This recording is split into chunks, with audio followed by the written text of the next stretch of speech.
Good afternoon, traders, and welcome back to the CFRN Emini Futures Cast. This is the daily broadcast of Indeterminate Length, where we discuss all things Emini, along with some really big ideas on the finer points of trading gold, bonds, crude, sugar, the euro, and even T-bills. Joining us today from our studios in Boston, Mr. Michael Bork. From our trading desk in Chicago, Mr. Burton Schlichter. Now, to get things started, let's go to our host and founder in Studio A, overlooking South Mountain, America's largest city park. Here's Dwayne. Hey, good afternoon. Welcome back. Today is Thursday, 19th day of September, 2019. Thanks so much for joining us, whoever you are, wherever you are. We're just glad to have you right here, right now. Special show today. Mike Reed, the trade stalker, will be joining us at the bottom of the hour. Okay, so stick around for that. I want you to hear what he has to say. Okay. Now, let me throw a chart up real quick. Chart. There we go. There's a chart. Okay.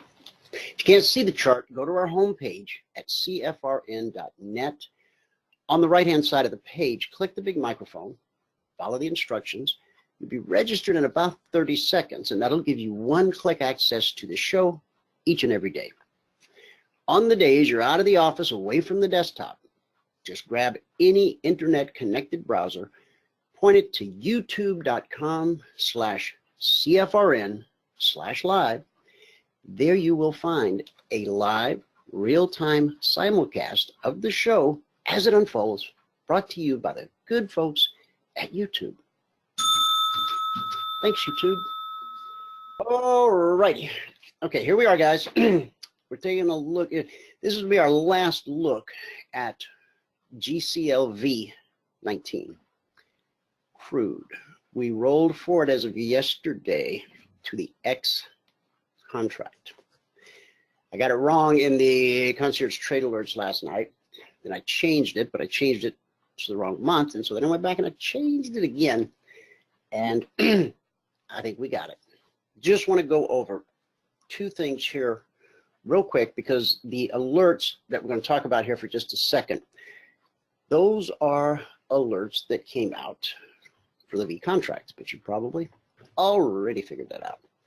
Now, let's take the first one, okay? The first one was a Concierge Trade Alert.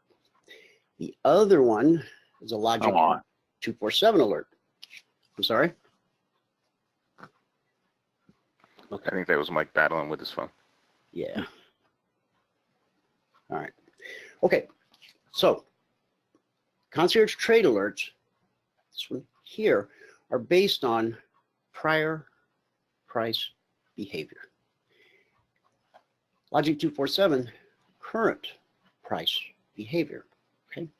All right. So the alert said sell 60.60. Now I'm going to bring that up real quick.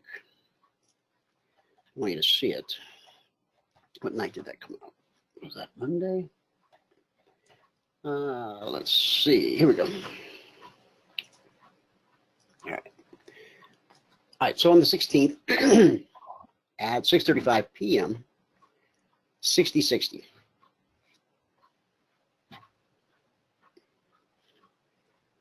Now,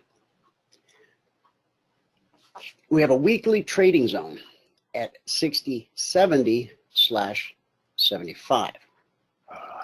We had this huge red candle coming down through the zone.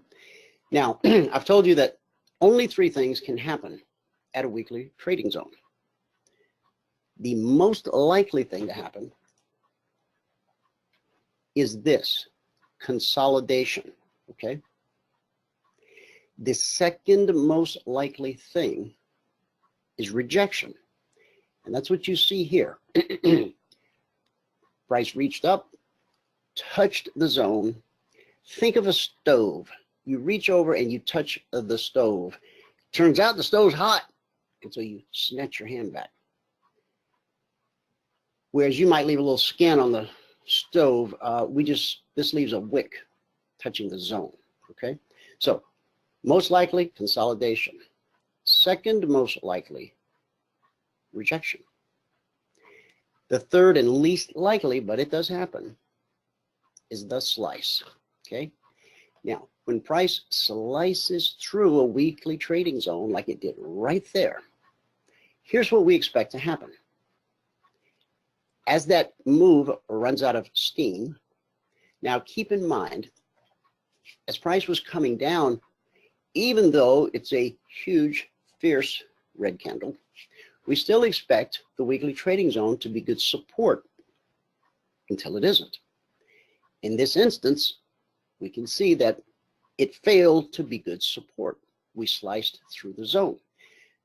When the move runs out of steam, we anticipate price pulling back up to the zone that it just sliced through. Because it failed as good support, we now want to see a market test as to whether or not it's going to serve, for our purposes, as good resistance. Slice, pull back to the zone you just sliced through, and in this case, confirm good resistance, and then continue in the direction of the slice.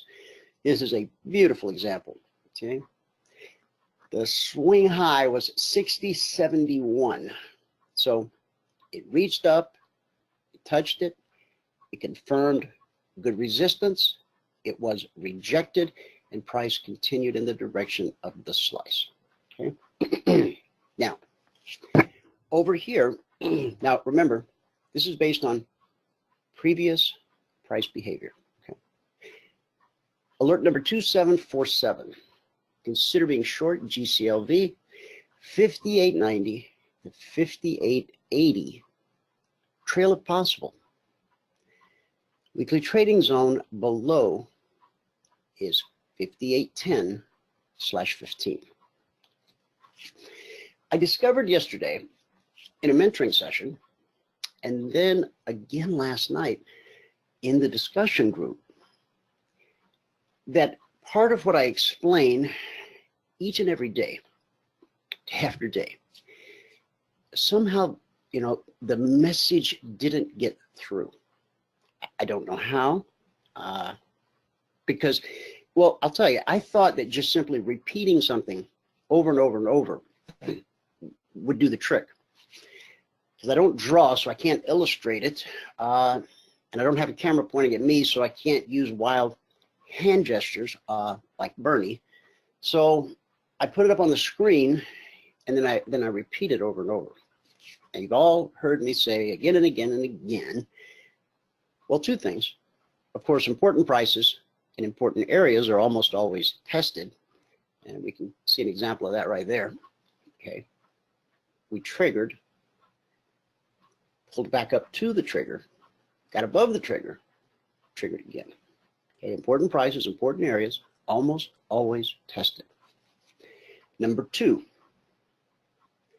price is always trying to get to a weekly trading zone. Either the zone overhead or the zone below. Once you understand our methodology and how to read the indicators, it will become blatantly obvious with just a glance at your chart which zone price is currently trying to get to. Okay. Now, this process begins Sunday evening at 6 p.m. Eastern. They open the gate, and there goes price. Looking for a zone. Okay. It's going to try and get to the zone overhead or the zone below.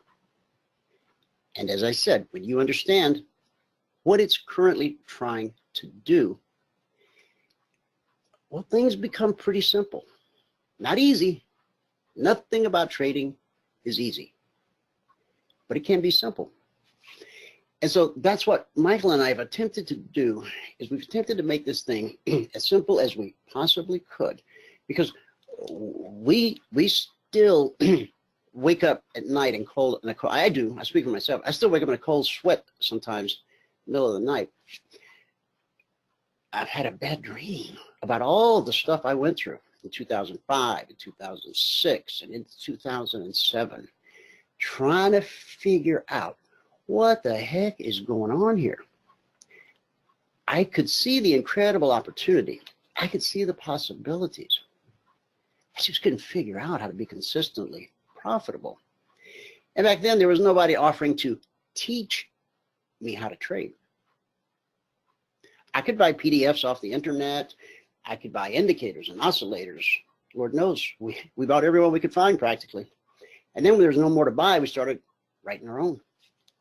But that wasn't the answer. We were headed in the wrong direction. With each new filter, see, we were always just 2 mouse clicks away from greatness. But we were always 2 mouse clicks away from greatness. And it certainly seemed that if we could just layer on one more filter of some kind, that would do the trick.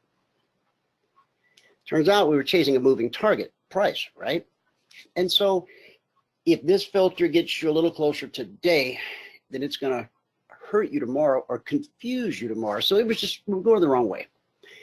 You've heard the story. We started getting rid of things. Painful process. It's painful for the ones you paid a lot of money for. And it's painful, especially painful for the ones that you spent a lot of time writing, coding. Now, Michael, he's real good with the code, but even when you understand how to do it, it's a time-intensive and laborious process.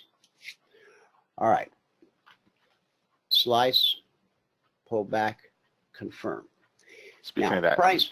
I'm getting MetaTrader 5 right now. Okay, good. All right, great. Okay, so if price is always trying to get to a weekly trading zone, if that's true, when price triggers here at 60.60, where is price trying to go? And I'd really like somebody to type it into the chat box. I know a lot of heads are nodding. Okay, yeah, I get it. Please move on. No. Because I got to make sure that, you know, everybody gets the memo, because some of my people who've been with me for some time had not fully gotten the memo. And so it's really important. So humor me. Somebody, I mean, hopefully you know the answer now. When price triggers here, what is it doing? What is it trying to do? Where's it trying to go?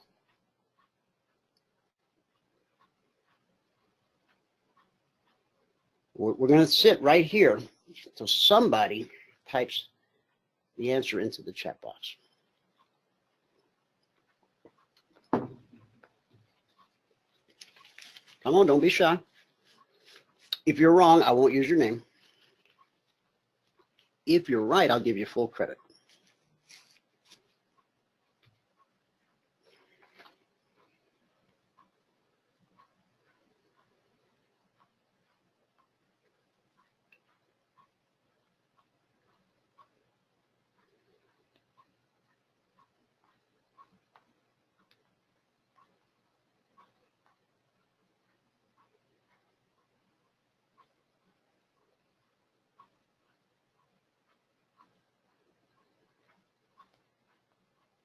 All right, let me check the chat box. Anybody? Anybody? All right, so nobody's going to answer? Nobody knows.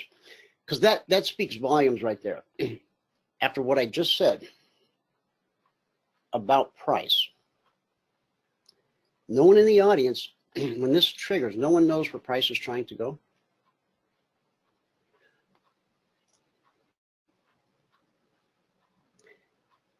Thank you, Donnie. That bell's for Donnie. Donnie, you got it right. Yeah, it's like it's trying to get to the weekly trading zone. All right, let me say it again. Price is always trying to get to a weekly trading zone from Sunday evening at 6 p.m. Eastern until the following Friday at 5 p.m. Eastern. Price is always trying to get to a zone. Okay, so from 60.60 to the zone below, Alexa, I'm having trouble connecting. I'll keep trying. Oh, yeah, I forgot. I got Alexa problems. I lost my internet last night, and then I got it back.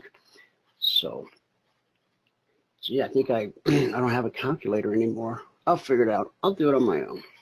All right, the zone down there is 5810/15.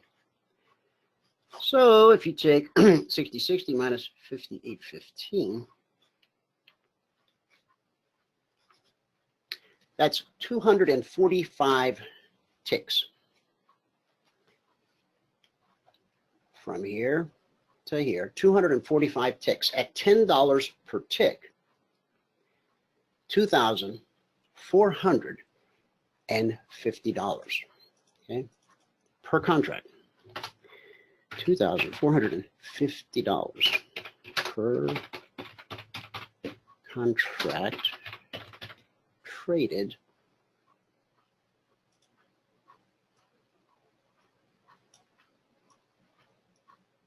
Okay. Now, again, that alert came out on the 16th at 6:35 p.m. Eastern. It triggered on September the 17th, the following day, at 9:30 a.m. Eastern. So what was that, about 15 hours later, give or take? Okay, let's go to alert number 2747. Now, this belongs over here.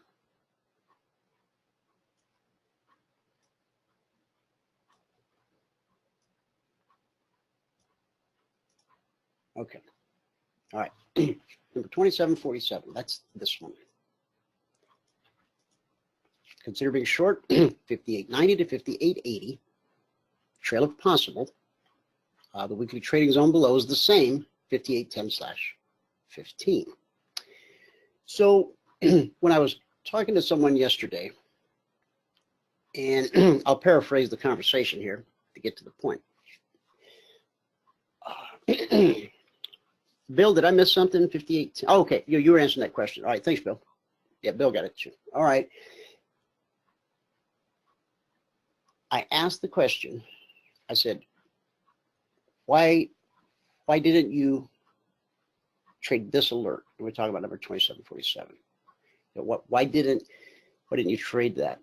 I mean, there was a whole long discussion prior to it, and then it led up to this. And so then I asked the question, and the answer really took me by surprise. I mean, it truly did. The answer was, well, I didn't take it because I didn't want to risk $300 to make $100. And my response was, well, I don't blame you. I wouldn't want to do that either.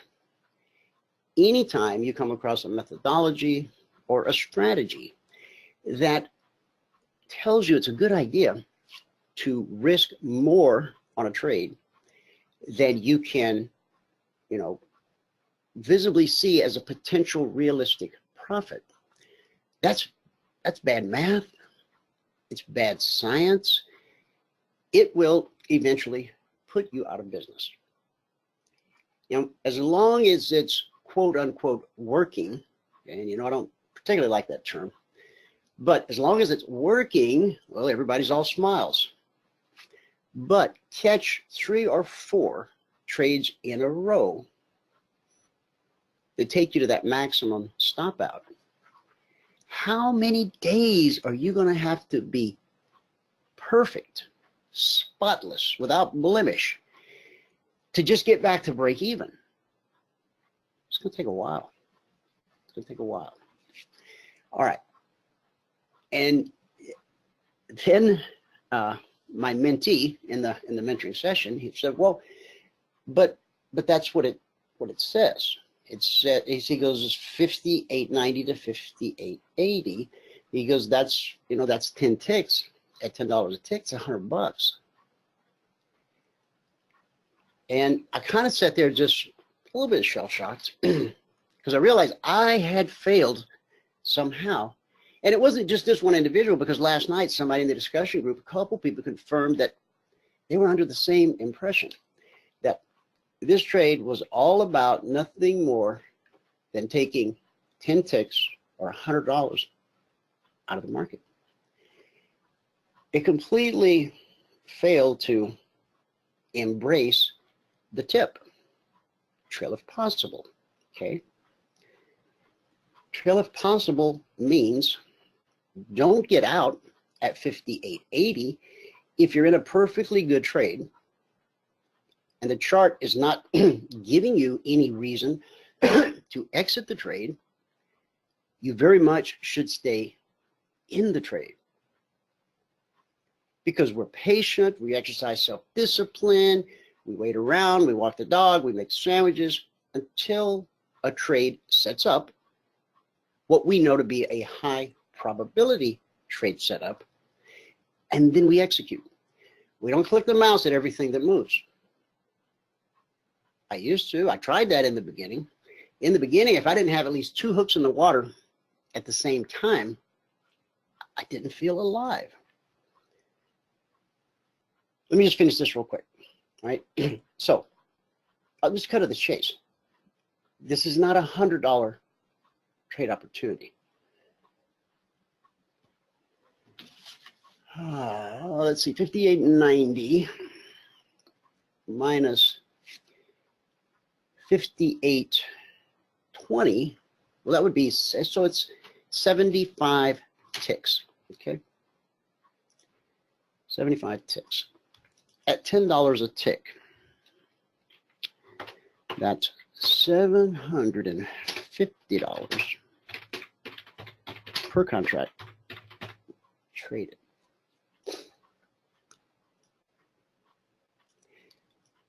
Now, so here I had someone who thought this was a $100 trade, and they thought this was a trade with $100 of profit potential. But the truth is, the profit potential here is $2,450 per contract traded. This is $750 per contract traded. Concierge Trade Alert based on prior price behavior. Logic 247 based on current price behavior, okay? This WTZ below, I don't put that into every alert. Sometimes I do just because I was trying to make sure that everybody was staying on the same page. Turns out we were in different books. So I put it in some, but it's the way I saw it was just, it was understood. Because I'm always saying, price is always trying to get to a zone, blah, blah, blah. And you've heard me say, you know, some partners just trade zone to zone. That's all. They just trade zone to zone. Okay, very nice living trading zone to zone. As you can see, price went from zone to zone. How many times you heard me say it? Price went from the zone to the zone, back to the zone, up to the zone, back, right? Okay, all right. So let's carve it in stone. Whenever you see an alert, whatever prices are in that alert, and whatever the initial target is, okay, right here, 58.90 to 58.80, you look around, and if there's nothing threatening, nothing about to crash down on you, you don't abandon a perfectly good trade. Okay. Now, when we're training you in the live training room, in the beginning, we're going to teach you to have a hard price target and get out at that hard target, okay? As you grow and you watch Michael and you see that he leaves the hard target off and chases it with his stop loss, you'll learn to do that in time as well, okay? But if you're looking at one of our Concierge Trade Alerts or one of the Logic 247 alerts, keep the hand away from the mouse until you reach the zone below if it's a short, the zone above it's a long, or the chart gives you a reason to exit the trade. We left off talking about this crude trade. Now, this applies to every Concierge Trade Alert, everything I just explained, and it applies to every Logic 247 alert. All right, so let's go to the S&P. And let me bring up the Concierge Trade Alerts.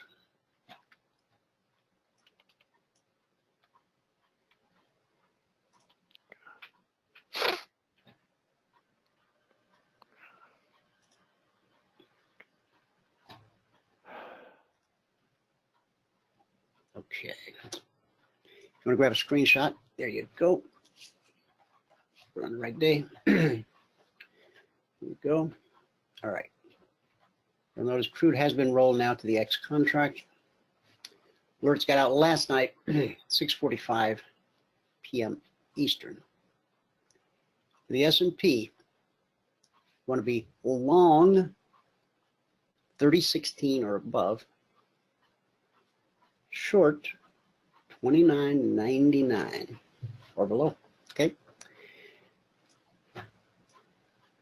When the alerts come in, simple process. Go to the markets that you trade. Put 2 lines on your chart.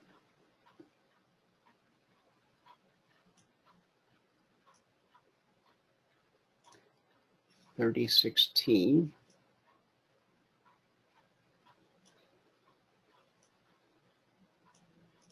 And the other number, $29.99.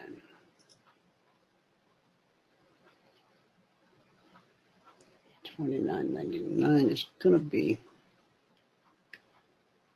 right here. Okay.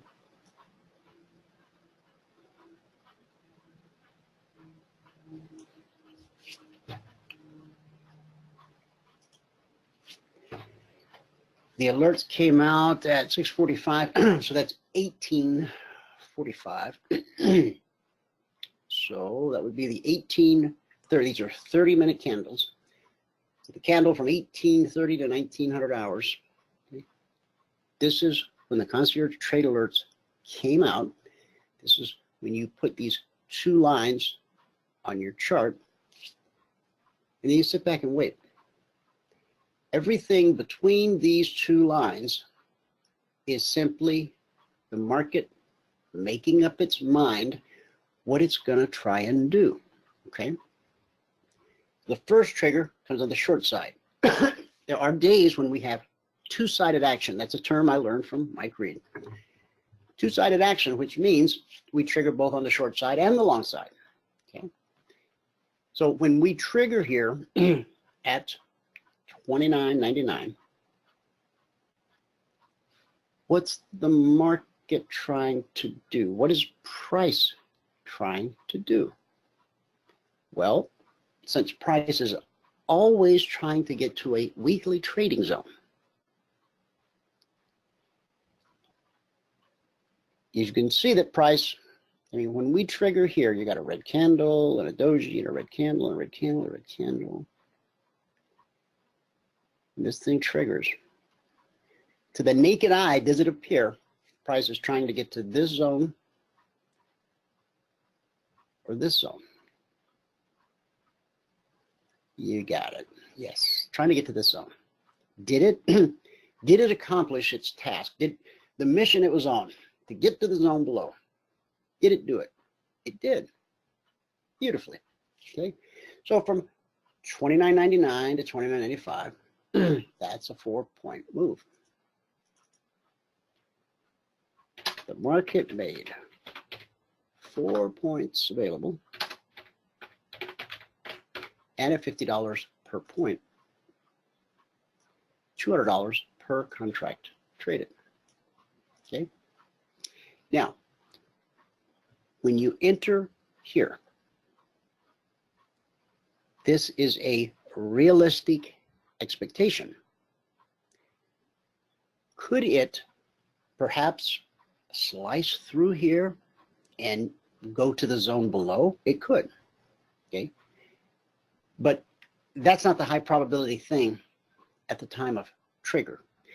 If this candle had closed below the weekly trading zone, then a continuation down to this zone would be the high probability move. Okay. All right. So what happened? We touched the zone, we spiked the zone. Now the spike goes all the way down to 29.91 and a quarter. We'll call it 29.92, round it up. That's a 7-point move. But we all know that it's very difficult to get out of the swing high or swing low because you don't know it is such until after the fact, right? Okay, so it reaches down, it does what it was trying to do. It found good support at the zone. When price drops to a zone, we expect it to be good support till it isn't. When price rises to a zone, we expect it to be good resistance until it isn't, okay? So once we touch this zone, get back above the trigger here, and we don't re-trigger. Now, this initial trigger right here, we dropped to 97 and a quarter.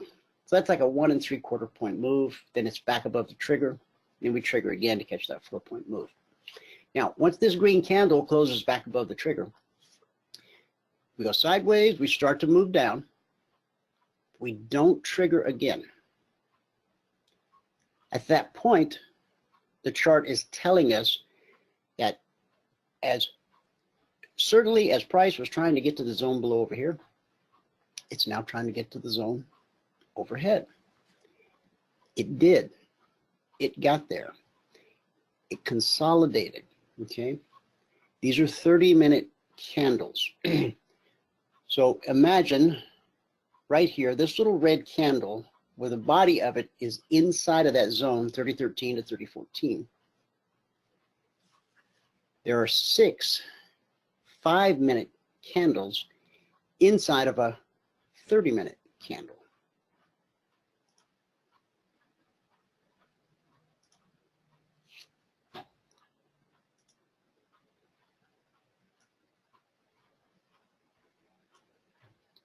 One, two, three, 4, 5, 6, 7, 8. We actually had 8 5-minute candles print right inside of the zone, okay? So that's something you kind of have to keep in mind when you look at a 30-minute chart. And you see that. First glance, you might go, well, that's not a lot of consolidation. Well, a lot happens inside of a 30-minute candle. So always remind yourself that now, if we want to get crazy, go to a 1-minute.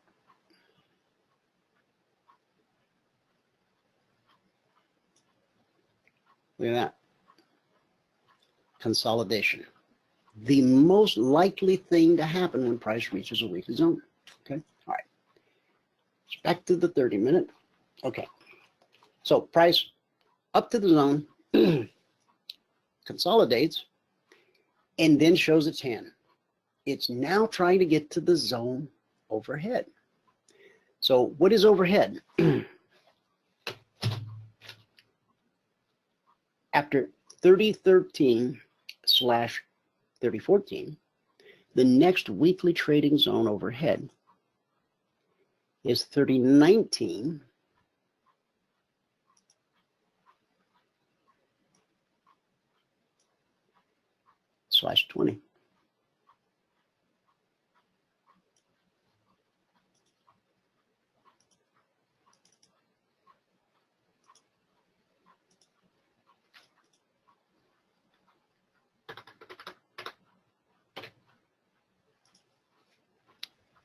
(3019/3020). Okay. So when we get a trigger at 3016, which is this line right here,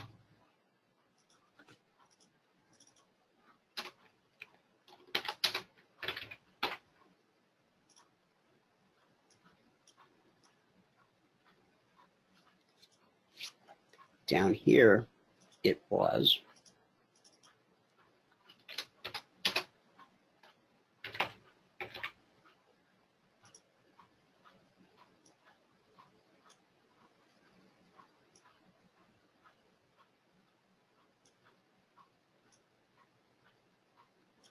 Okay. Okay. So when price shows us that it's trying to get to the zone overhead and triggers at 3016, how much room to run do we have? Well, since we anticipate this zone being a good resistance, which it was, 3 points. Now we spiked up to 3024. So that's an 8-point move, 8.5-point move. But again, difficult to get out at swing highs and swing lows. You don't know it is such till after the fact. Now, this would be wide-ranging consolidation. What does that mean? Well, compared to this consolidation, right? This whole 30-minute candle, the body of it's inside that zone. We spike above and then below and then above and then below. But you notice each one of these candles is attached to the zone. Oh, and what I mean by that is it's physically touching the zone. So I don't consider it as having passed through the zone and set its sights on the zone above, which I might as well stick up there, 3031/32. Now remember, the zones go out to the partners and passport holders every Monday morning, 6:15 a.m. Eastern.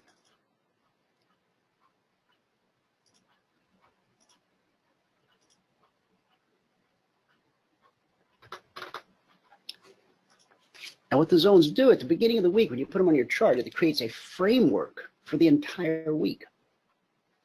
As a kid, you probably did some of those paint by numbers works of art. Yeah, they never came out too good, did they? Mine never did. Maybe yours came out better. So we put this framework on our chart, the zones. We anticipate that price will stay on the playing field inside of that framework throughout the course of the week, and it usually does. So what we're waiting to happen is for price to come along and just fill in the blanks, zone by zone by zone. Okay. Now, if we add one more element to our chart,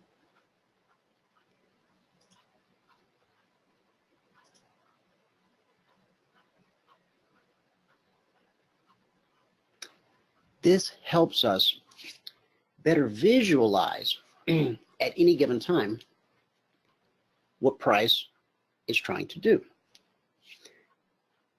Once you understand our methodology and once you understand the indicators and how they work and how they show up and all of that, you can pretty much navigate without them almost. But after all these years, I prefer to have them on than off. Okay. So as price gets below the BVC, anytime price gets below the BVC, that's the green line, just stands for bull bear cross. When we're above it, whatever time frame we're looking at, we're bullish. In other words, we anticipate higher prices. When price gets below it, no matter what time frame we're looking at or what market, if price closes below that BVC, we anticipate lower prices. Okay, so when this red candle closes below, now remember the alert went out on this one, what time did I say? 6:45 p.m. It didn't, so that's 18:45. It didn't trigger until 23:30, almost midnight. Okay. But as soon as it closes below here, see the alert came out on that candle right there. That's when I published last night's Concierge Trade Alerts. It's almost always sometime between 6 p.m. and 9 p.m. Eastern. They show up in your email and also in the Telegram channel. All right, so it closes below. The market just told us, I'm trying to get to that zone below. Okay, great. We'll be waiting. So down we come, we trigger, we get to the zone. We find good support. We spike it. Okay. The zone holds. The zone holds more often than it doesn't. Okay. When this candle closes above the BBC, over here it closed below, we anticipate lower prices. In other words, we expect price to try to get to the zone below. And then when we close above it, well, now we anticipate price trying to get to the zone overhead.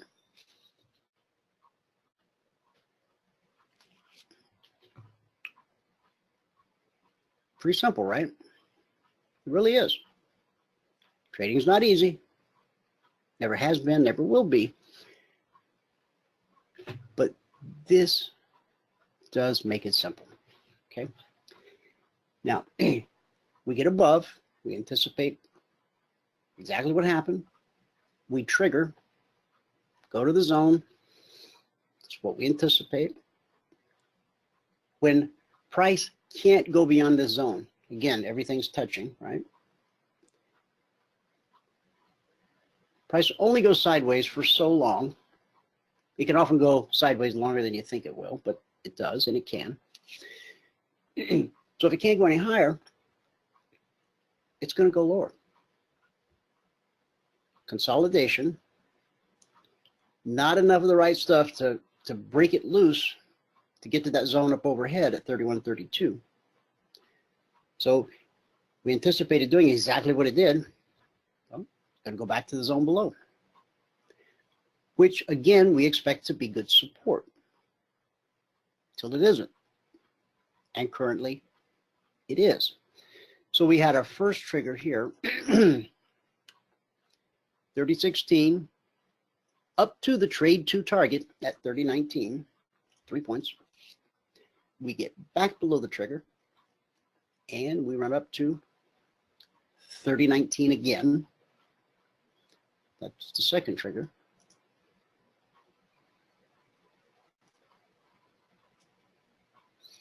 And then we drop below the trigger again. On this one, we spiked down, touched the BBC. When we approach the BBC from above, we expect it to be good support till it isn't. When we hit a weekly trading zone from above, we expect it to be good support until it isn't. So this is potentially good support 2x times 2. Okay. So now, are we going to go back up? Are we going to trigger and head back up? I don't know. It's a very important thing to understand. I don't know what's going to happen next. You don't know what's going to happen next.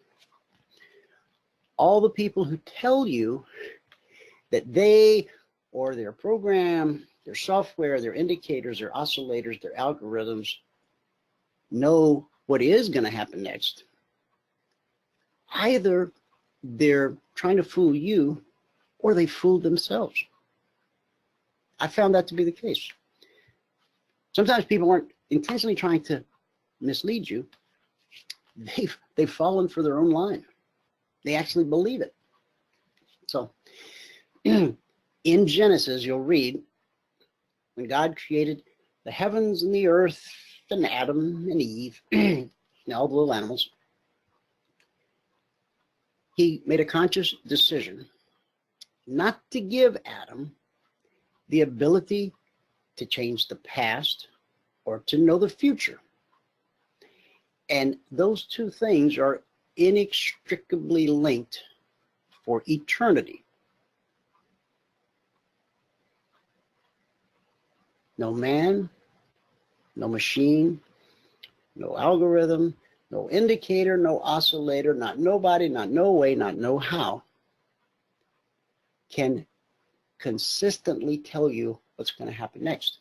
We can all guess and be right some of the time,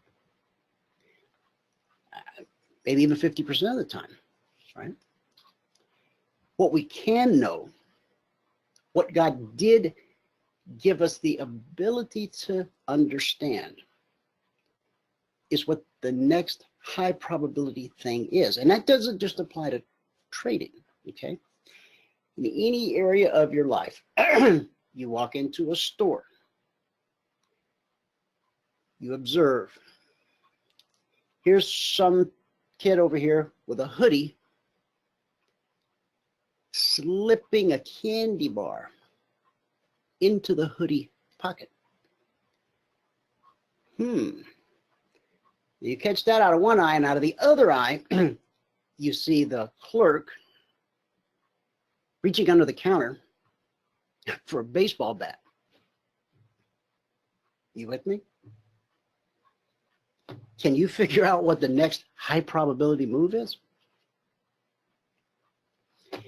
It probably looks something like the clerk tapping the bat on the counter and saying, put that candy bar back. Or the clerk pole vaults over the counter, bat in hand, and chases said hoodie wearer out the door. Whether or not he gets the candy bar back, I don't know. So this ability God gave us to know what the next high probability event is, that's every area of life. At church, the service starts. The praise and worship leader takes the stage, pulls the mic out of the stand.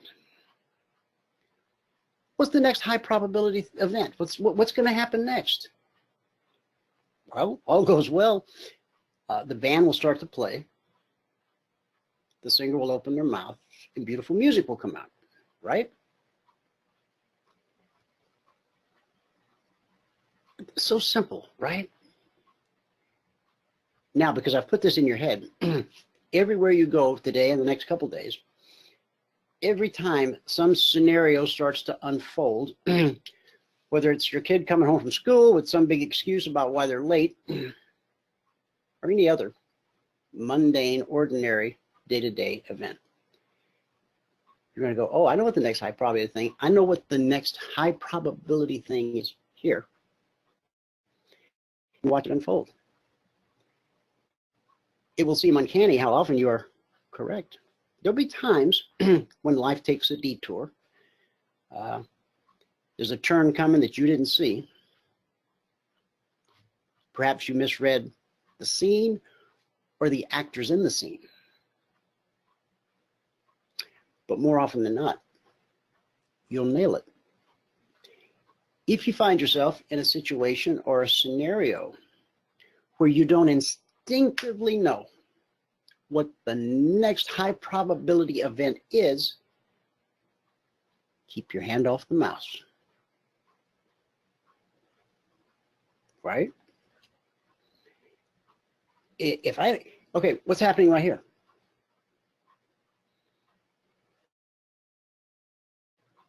What is Price trying to do? I think we all know. It's trying to get back to the zone overhead. Price always reverts to the mean. That's the BBC in our case. It did it. We had a leg and a retracement to the BBC, and then we shot back up. Even though this is a red candle, it is a bullish candle because of the context. Visually, you can see it's bullish, this wick, right? All right, so we got a trigger at 3016. We've already touched 3016.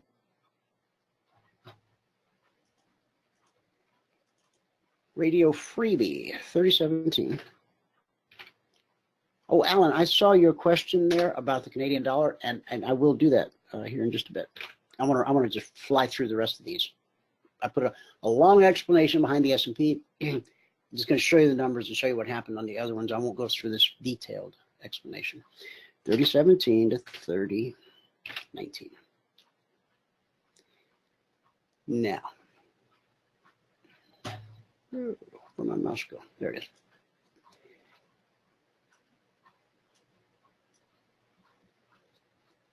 Am I telling you what's going to happen next? No, because I don't know. I couldn't. How could I? I don't know what's going to happen next. But I do know that the next high probability thing, based on a number of factors, support, the wick, the trigger. I know what the market's trying to do. It's trying to get back to the zone overhead. Price is always trying to get to a zone, either the one above or the one below. Right now, trying to get to the one above. It could fail. What would cause such failure? Only one thing has the ability to turn the market. One thing. Buyers and sellers. If there are more buy orders in the order flow than there are sell orders, price is going to go up. If the order flow has more sellers than buyers, price is going to go down. This will help you to understand, aside from the Genesis explanation I just gave you. This represents all the buyers and sellers around the world currently trading the S&P 500 Emini Futures December contract. Any one of these participants who has the ability, in other words, account size, any one of these folks could put an order in to buy 1,000 contracts or sell 1,000 contracts.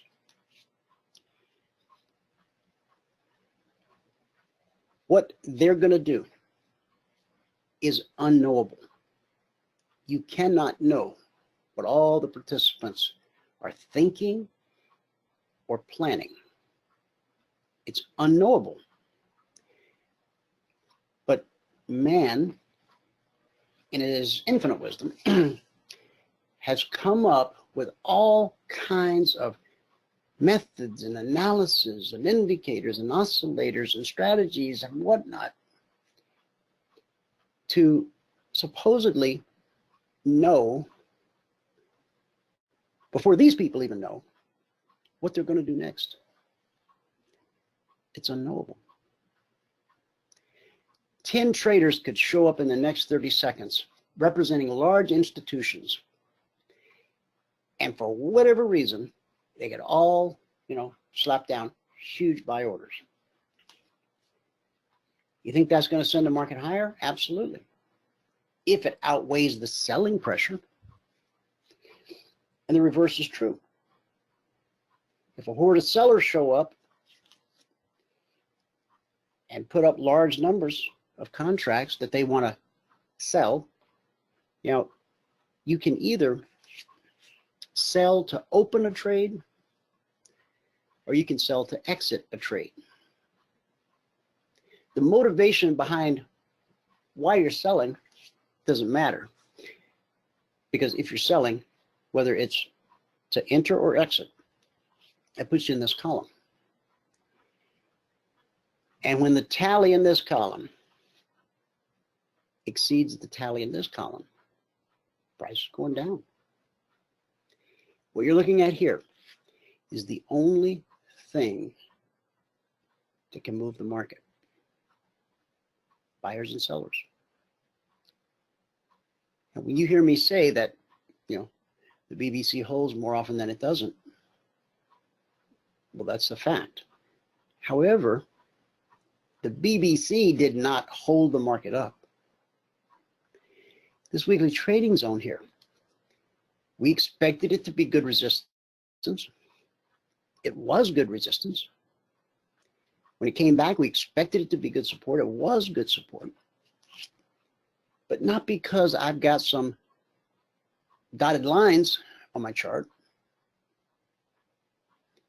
It's because buyers and sellers made conscious decisions to do what buyers and sellers do,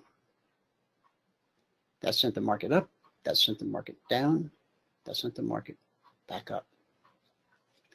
Now, someone who doesn't have a whole lot of experience in the markets, it would probably be pretty simple to convince them that I do know what's going to happen next, because of what I just said and what I just showed you. There's a whole lot of that going on out there. New people are coming into these markets every day, would-be aspiring traders, hungry for information, just like I was back in 2005, 2006, soaking it up like a sponge.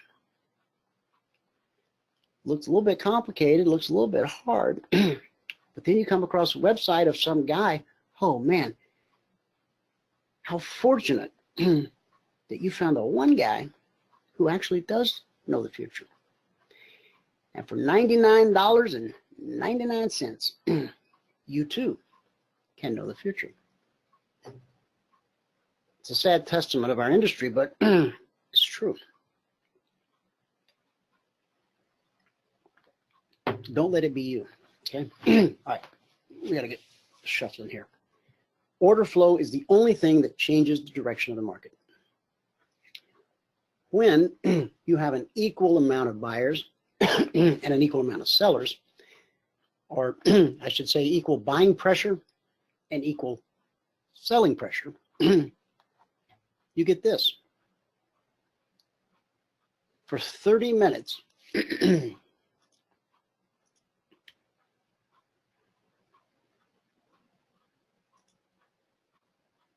for 30 minutes, there seems to be a hitch in the giddy up of my chart here. Okay, got a 5-minute chart. Okay.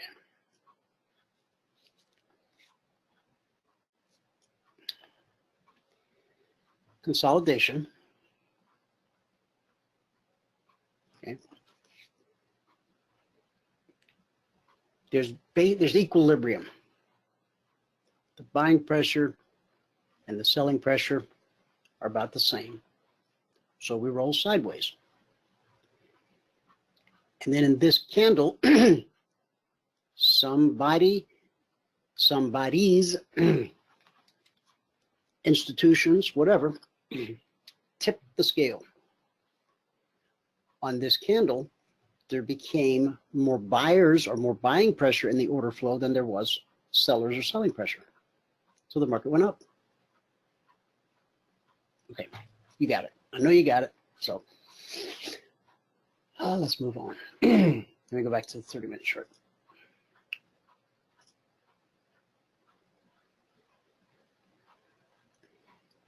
Hopefully today hopefully I've said it in a way that really clarifies it, because the last thing in the world I want to do is create more confusion for anyone. Our whole goal is to simplify things, okay? But I really missed my mark, apparently, on explaining this properly before. Hopefully today, it's clicking, clouds are parting all over the world, and people are going, oh. Now, I know some people already understood it, but as I found out yesterday, some people didn't see the follow-through, all right? Hopefully today makes a difference for you. All right, we got to move on. And again, a high probability thing is for price to go from 3017 up to the zone overhead. What would change that narrative? Price getting below this zone, price getting below the BBC, and closing there. See, this candle, it passed through the zone, it passed through the BBC, but it didn't close, it popped right back up. Kind of like trying to hold a beach ball underwater in a swimming pool. One of those blow-up balls. Try to hold it underwater. If you take your hand off of it for just a second, pops right back up, okay? So one of two things is going to happen. Price is either going to make a real attempt to get to 30.19, or it's going to get below the VBC, close there, and then price will be on a journey to get back to here. Okay. All right, let's go to the Dow.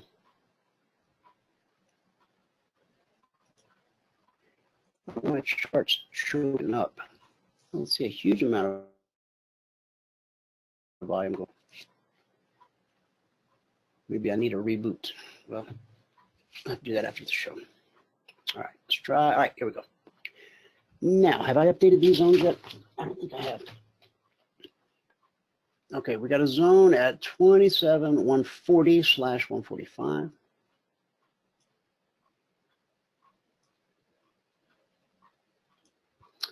The zone below that, 26980.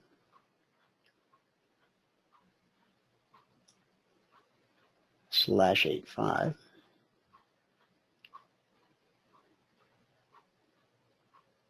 Okay. So what price do here? It went from zone, down to the zone, tried to get back up to the zone, went back to the zone, back up to the zone, down to the zone, back up to the zone.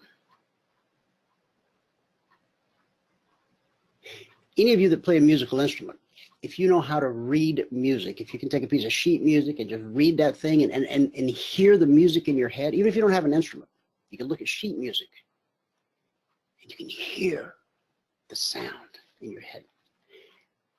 That's what happens to me when I look at this. I can't read music, but I can read a chart, a price chart.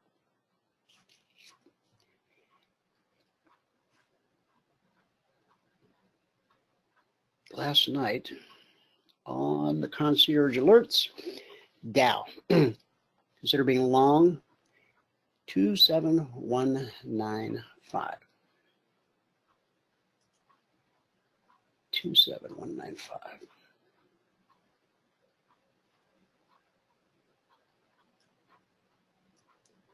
That's going to be right there. Okay.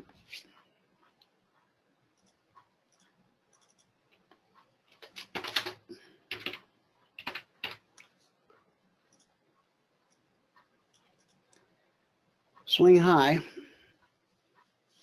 27,262.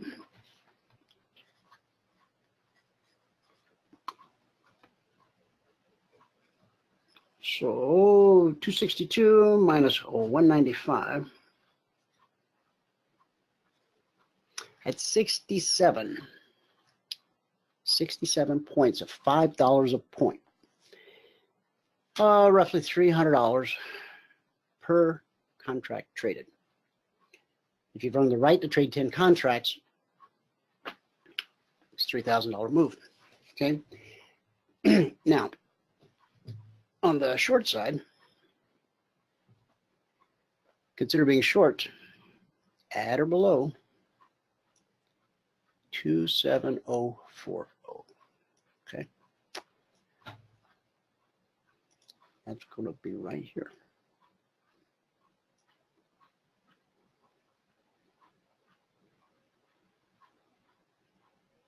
All right.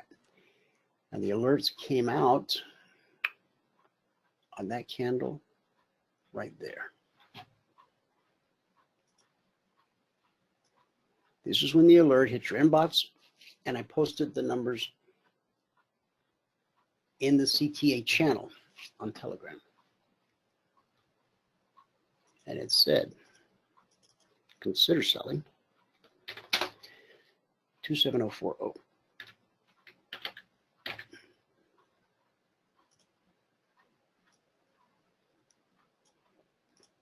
Before it even triggers, we know that if it triggers, our reasonable expectation of profit is a move to the zone below where we expect it to be good support. And it was. Yes, we spiked it quite a bit, But you'll notice every one of these candles is touching the zone. Okay. So from 27040 down to 26985, that's 55 points at $5 per point. It's like 275 bucks. Now we went much lower, and we went all the way down to 26,900. So that'd be 140 points. But getting out at the swing low is tough, right? Two-sided action. Nice tradable opportunity here. Nice tradable opportunity here. Now, is there a zone overhead? Of course.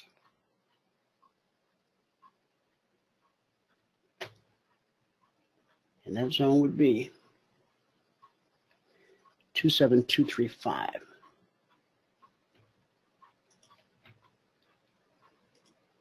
27235.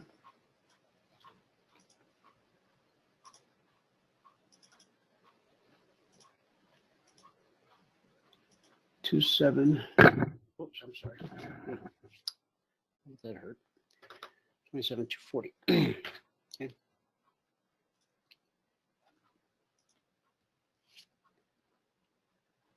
So up to the zone from 195 to 235, that's 40 Dow points at $5 a point, $200 per contract traded.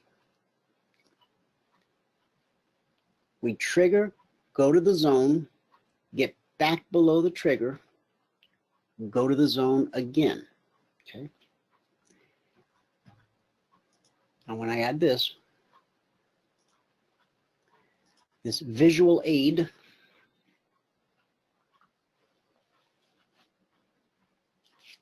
helps us to see price gets below the BBC. We anticipate lower prices. Here comes the trigger. Here price is above the BBC. We anticipate higher prices. We expect this to be good resistance. It was. As we pull back to the BBC, we expect that to be good support. As we pull back to a zone, we expect that to be good support.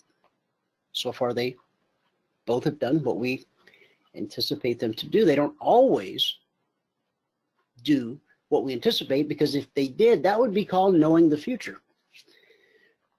We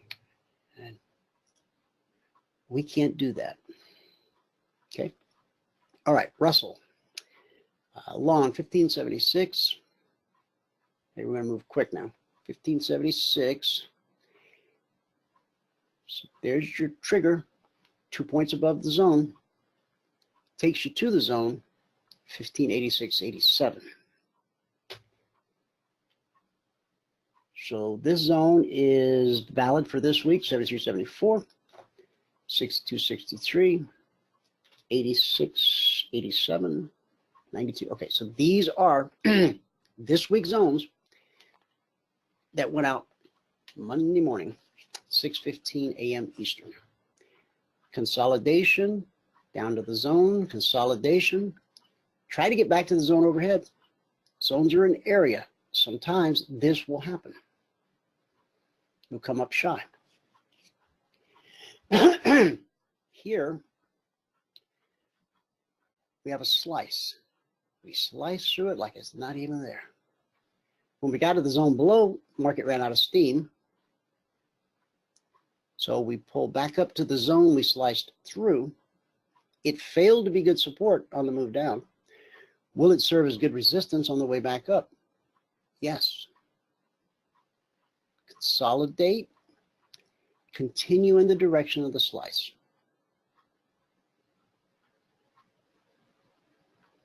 Okay. All right. So from 76 to 86, that's 10 points at $50 per point. $500 per contract available.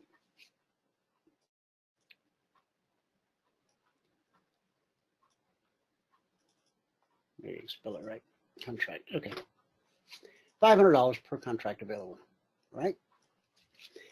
For the trader who has earned the right to trade 10 contracts, that's a $5,000 move.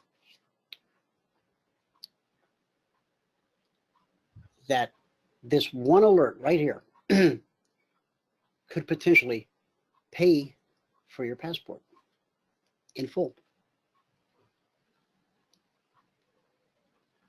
I don't know what else to say. That's good, right? I think so. Okay. All right, so be long 1576, be short 1571. All right, so 1571 happened right here.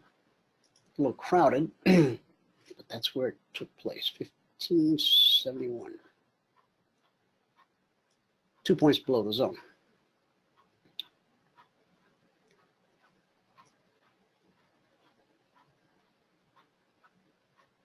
All right. And from 1571, we made it down to 1564. Okay. All right. Let's go to gold.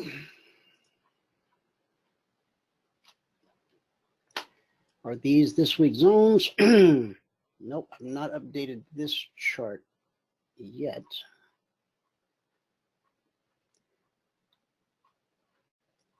$14.88.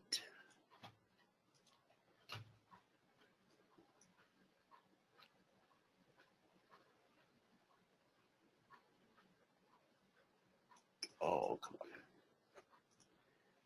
on. 14.88. 14.89.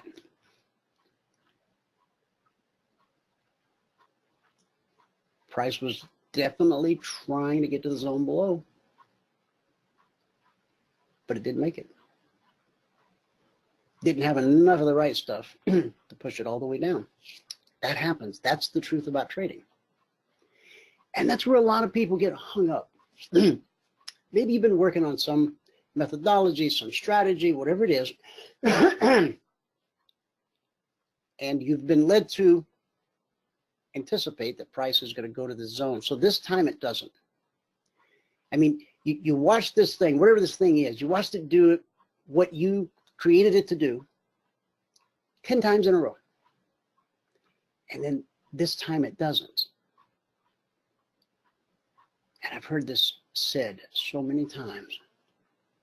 Well, back to the drawing board. And I'm like, what? What do you mean? Well, I mean, yeah, it worked 10 times in a row, but it didn't work this time. I want something that works all the time. The only thing that works all the time is price itself, the market. Man, your machine is capable of creating something that, quote unquote, works all the time. And I'm telling you this, rational adults, I try to explain to them, no, don't go back to the drawing board. What you've put together here looks pretty good. You know, hang in there. Understand it's a business based on probabilities. If you understand that sometimes it's not gonna work, it won't freak you out. You expect it, you anticipate it, it's built into the model, and it's the truth about trading. Okay. All right, so gold last night, consider being short, 1510. And 1510, hang on. I'm sorry. Let's try that a little differently. Gold, long 1510, short 14.99. Okay. All right. So 14.99. Now the zones came out on this candle. 14.99 showed up on the next candle, 14.99, and we put in a swing low at 14.96.3. So it's $230 per contract traded. On the long side, a lot of two-sided action last night.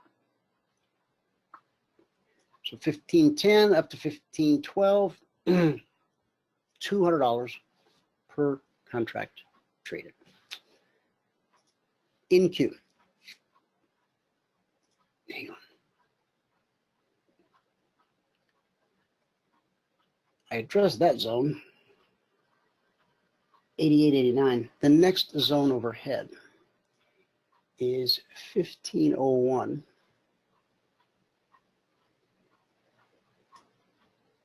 / 15.02. And then the zone above that is 15.16 / 17.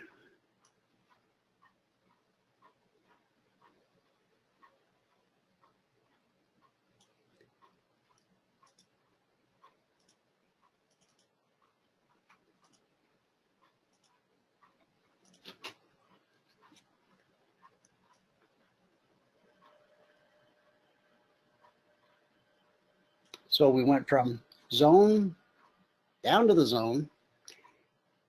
Right here, the market showed us that it's trying to get to that zone overhead. Price rarely moves in a straight line like it did here. Or I shouldn't say rarely. Typically, price doesn't move in a straight line. It does something like this. Leg retrace, leg retrace, leg retrace. It winds its way up to the zone overhead.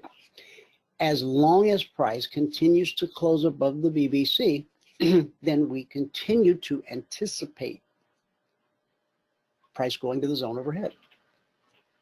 Now, because of what happened here, the market has placed an obstacle in its own path.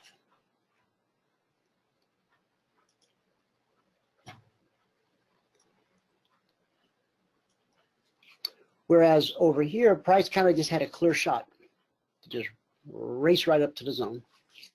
Now, because of the pullback, it has to deal with this obstacle.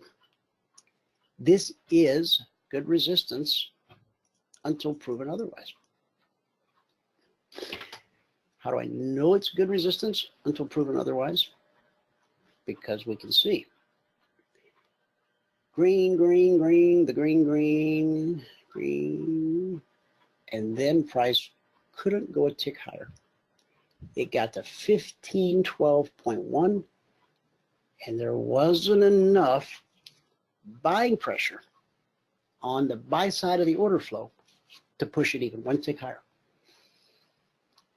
So it had to retrace, regroup, gather up some energy so that it can try it again. It might go bing, bing, bing. I mean, it can bounce around back and forth from support to resistance, to support to resistance. And then at some point, it manages to break through, which takes it to the next obstacle or good resistance, okay? Now, this is important too.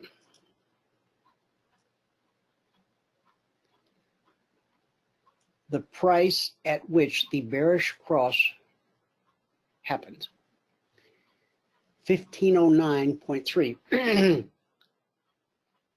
You anticipate, even before we got stopped in our tracks here, as we're moving up, when you look left, you're just going to see this zone overhead and what has already been good resistance. It was good resistance for 1, 2, 3 hours, right? But right here, the price at which the bearish cross took place when we were moving down versus now when we're moving up, you need to expect that to be good resistance. until it isn't. Okay, so it made a run at it. It managed to get just a little bit north of it, a couple points, but couldn't do it. Pull back, regroup, make another run. Now, from where this sits, what's the high probability move? High probability move is from here back up to that area of resistance. Okay. So radio freebie, 1510 to 1512. Okay. How does that mean abandon ship at 1512? No, no, no, no. There's really no reason to abandon ship until the chart tells you to. However, we also teach you to have daily goals and to reach your goal on a consistent basis as a barometer, as a measuring stick of your progress. So if you want to take profit at 1512, you certainly can. It's discretionary trading. You can do anything you want. If you get through 1512 and you expect 1516 to be good resistance, you can take profit the second you hit 1516, or you can see what happens. Price might slice through it. You start picking up momentum as we overcome this obstacle. We're picking up momentum, just rip right through that thing. Why get out? Again, it's up to you. You get to make that decision, okay? All right. Next zone overhead is going to be 23, 24.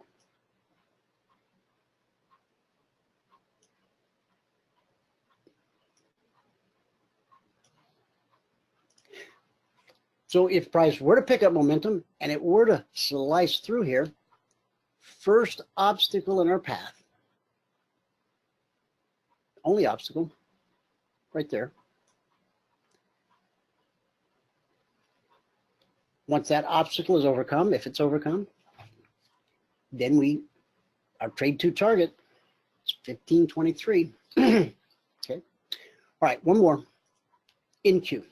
Let's see, 7861. That's valid for this week. The next one overhead is 31/32. And the one above that is 7968.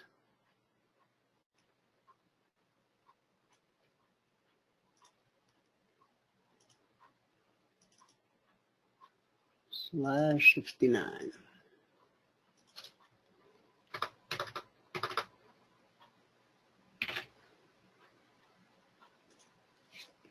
Okay. Last night's Concierge Trade Alert for the NQ. We want to be long 79.36, short 78.80. 78.80 is right here. Our trade to target is 78.62 below.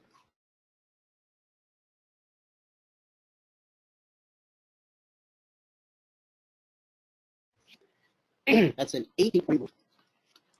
$360 per contract traded.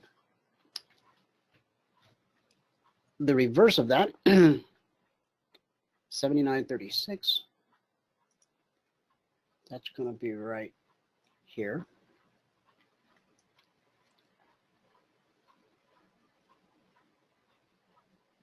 All right, 79.36.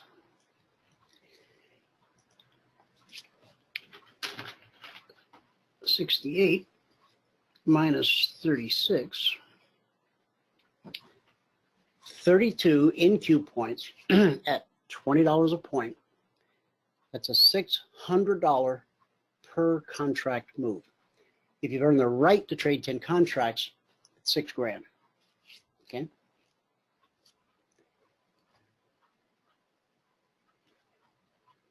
It became obvious here. Price was trying to get to the zone overhead. It got there. It consolidated. And then we triggered we expect, anticipate, this is going to be good resistance until it isn't. Just like this was good resistance until it wasn't. It was. As we come back, we expect this to be good support. It was, it still is. So if we come up and trigger again, is that still valid? Sure is. If you wanted to scoot it up a couple points, you could do that. Now, this red and falling CFMA1, that could turn into good resistance. So if you wanted to be terribly clever, you could enter on the other side of that red and falling CFMA1. Now, as we waddle sideways, this is going to come down, right? So this might come down. The idea is let price get on the other side above that red and falling CFMA1, then go long with a trade 2 target at 79.68. Kevin, zones work on the SPX. Well, Kevin, yes. However, I don't do them for the cash index. Let me just show everybody what you're talking about.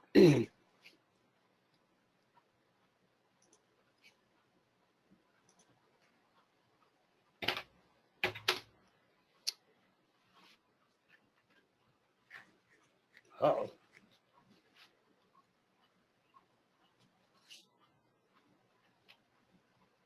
Definitely must need a reboot.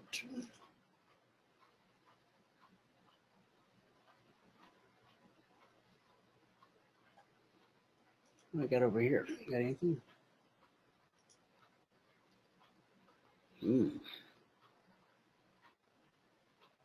Not responding. All right, let's give it a second to see if it responds.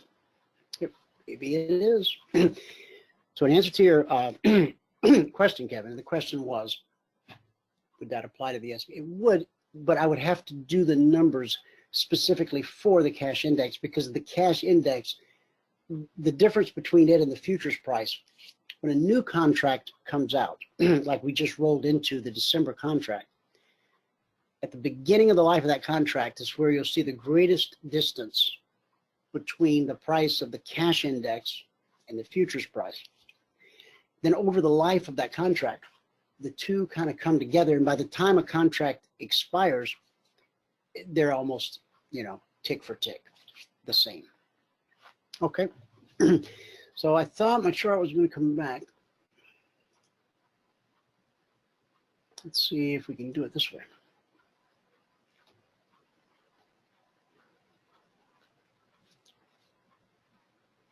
Okay.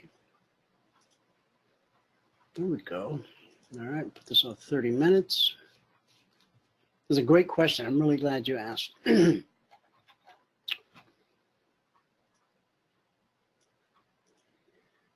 So currently priced on the cash index. Now, you can't buy or sell the cash index because it's an index. It's representative of 500 large cap companies, blah, blah, okay? Man wanted to trade this index, so derivatives were created, and of course the futures are the derivative that we trade. And the derivative, or the index price right now is 30.11.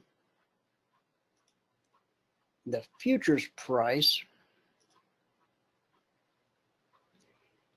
is 30.12.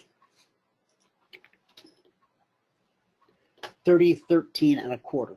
30.13 and a quarter futures. Cash index 30.11.2. Okay. So the answer to your question is yes, Kevin. I would just, if I were going to do it for the index, I would use the index prices. So hopefully that helps. All right. Okay. All right, we've covered all of these from the concierge. Let's take a look at logic real quick.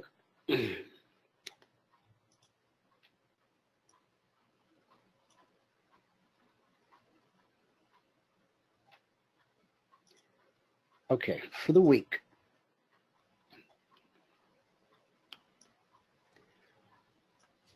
Week 59, up through 1:30 p.m. today, we've issued a total of 38 Logic 247 alerts. Logic 247, those alerts are based on current price behavior. Those alerts come out around the clock as opportunity develops. Concierge is a static report, comes out once per session, shortly after the Globex open. Those numbers are good for the entire session. When you have a situation where the CTA and the Logic 247 are pointing at a specific price or area, bullish or bearish, that deserves a second look. Okay, really important. So far this week, we got 10 never triggered. That left us 28 actionable alerts. 23 of those found a price target. 5 of them have been stopped out. So this week, 18% of actionable alerts have been stopped out. 2 weeks ago, it was 0. Last week, it was 10%. And I told you, as it happened, that this is not a normal week. 0, 10%. What we've averaged over the last 59 weeks, 58 weeks, is 20%. On any given week, whether it's a week that we have 29 alerts or 109, the average is 20% of those do get stopped out. Okay. All right. Now, so far this week, we start Sunday evening, 6 p.m. Eastern.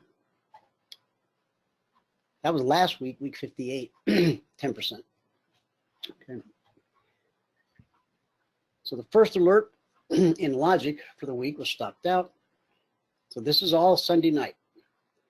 So for folks who think the market's open Monday morning at 9:30 a.m. Eastern, wouldn't they be surprised to see this? So while America was sleeping, we were busy. This is all Sunday night.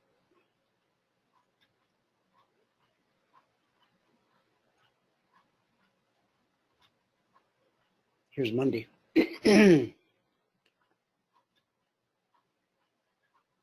Tuesday.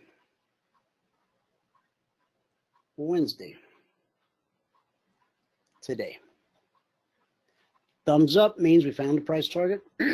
Red X means stopped out. And Z's means it just never triggered. Okay. All right. So we've covered the CTAs, we've covered the Logic.